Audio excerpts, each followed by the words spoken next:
Bonjour Laura Puzet, merci de répondre à nos questions sur RT France. Vous avez donc été soignée à l'hôpital de la Timone. Comment est-ce que vous vous sentez? Comment allez-vous? Et comment s'est passé votre traitement exactement? Écoutez, aujourd'hui je me sens très bien, j'ai quasiment plus de symptômes, mis à part l'odorat et le goût qui ne sont toujours pas revenus, mais j'ai plus tous les maux de tête, la fatigue, la nausée que je pouvais avoir précédemment. Après, pour ce qui s'agit du traitement, écoutez, à partir du moment où je me suis fait dépister, moi je me suis fait dépister le 21, j'étais positif. Dès le lendemain, on m'a appelé, la Timone m'a appelé et m'a proposé de prendre le traitement.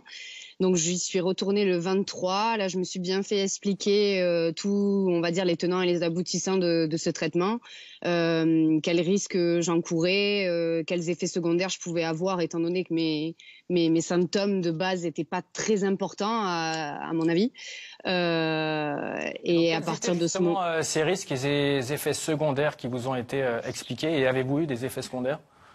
Écoutez, on m'a dit que les effets secondaires, ça pouvait être la nausée, enfin voilà, un petit peu de être fatigué aussi, mais rien de plus important que ce que j'avais déjà.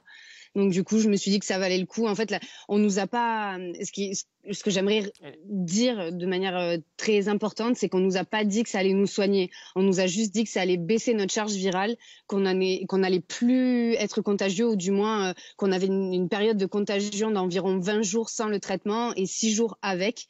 Donc du coup, j'ai décidé de le prendre tout simplement pour protéger les gens qui sont autour de moi, même si aujourd'hui je suis confinée et que je vois personne. Je trouvais important de justement ne plus être contagieuse, quoi.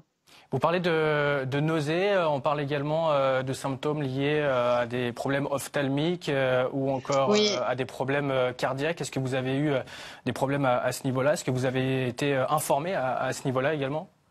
Oui, en fait, moi j'ai eu, on va dire, au tout début mes symptômes, et c'est ceux qui m'ont alertée. J'avais des quintes de toux sèches que j'avais jamais eu auparavant. J'avais très très mal à la tête et en fait je supportais plus la lumière.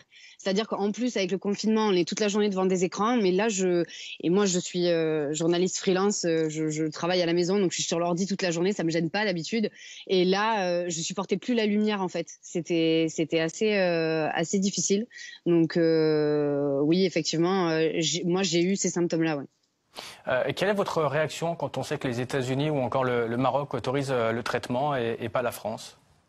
En tout cas, pas encore. Écoutez, moi aujourd'hui tout ça, je trouve ça très très politique. Le fait est que moi j'étais assez démunie. La Timone, c'est on va dire au bout de ma rue, je suis partie du principe que le centre de Méditerranée Infection, il est là depuis bien plus longtemps. Il n'a pas attendu le coronavirus pour être là et pour étudier les infections. Donc j'ai préféré m'en remettre aux mains de personnes qui étaient un peu experts en la matière, si je puis dire.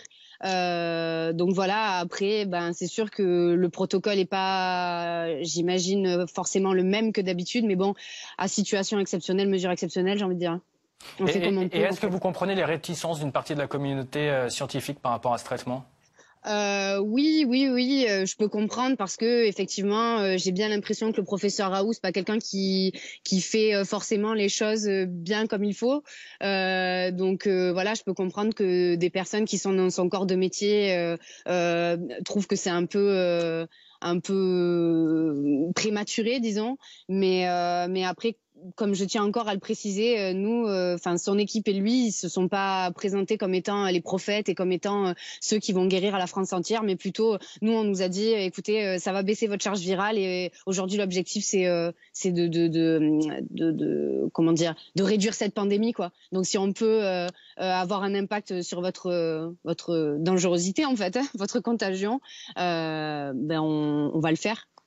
Sur le site internet de l'IHU Méditerranée Infection d'aujourd'hui, les chiffres annoncent 1291 patients jusque-là traités à l'hydroxychloroquine et à l'azithromycine, pour seulement un mort jusque-là. Motif d'espoir selon vous?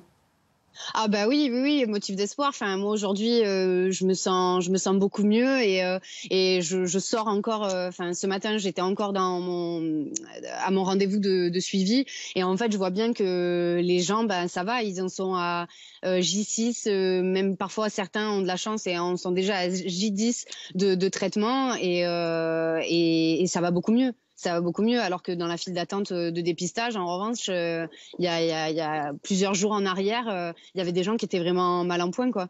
Donc, ouais, moi je me dis que c'est un espoir et que ça a l'air d'aller mieux, en tout cas pour les personnes qui sont traitées. C'est le mot de la fin. Merci Laura Puzet d'avoir répondu à nos questions. Je rappelle que vous avez été testée positive au coronavirus et soignée à la chloroquine, notamment à Marseille.